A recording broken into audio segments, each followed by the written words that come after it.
We have just arrived here in Cebu. Thank God for a calm and smooth ride on the sea through the ocean jet.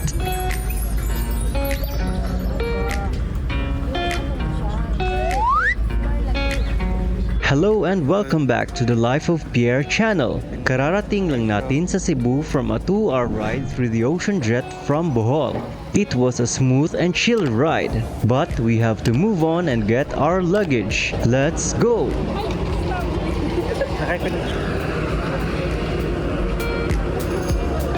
Pagkatapos nating makarating dito sa Cebu, tutungo tayo ngayon sa Sun Vida Tower Residences. Doon nag-book si Angel, my wife, ng aming accommodation for our stay here in Cebu for only 3,500 pesos per night.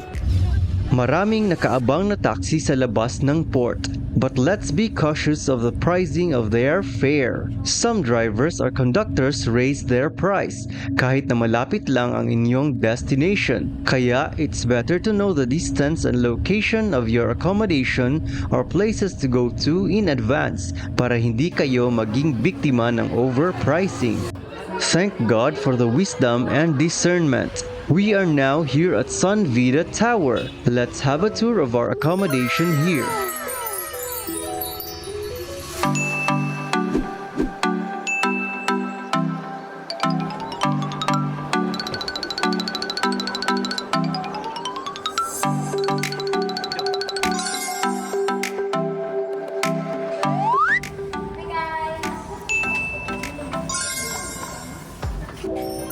Prepare na nadaan.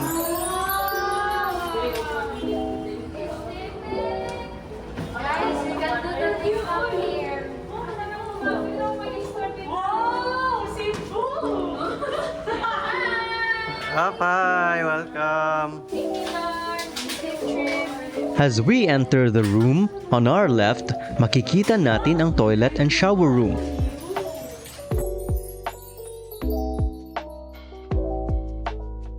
Meron itong drying rack, hot and cold water for the shower, and a mirror in front of the wash basin.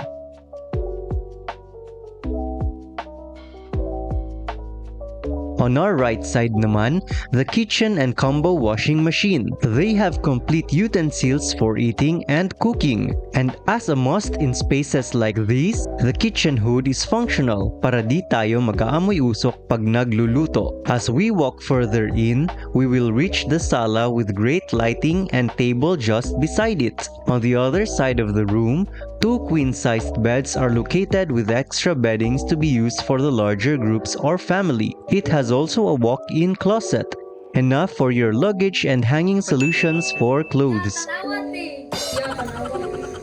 It also has a floor-to-ceiling mirror, which adds space to the closet. Wow, Cebu!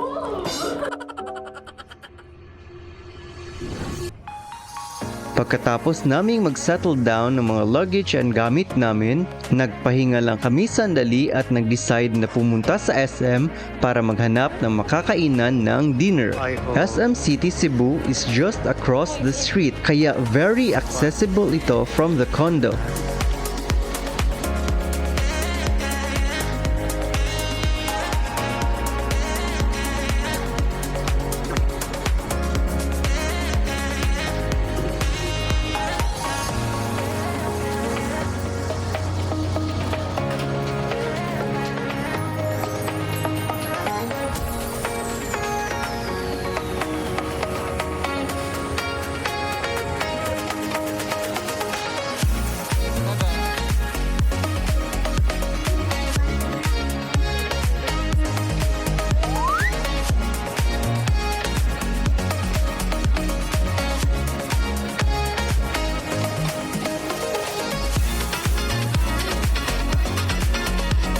And now it's time to eat dinner.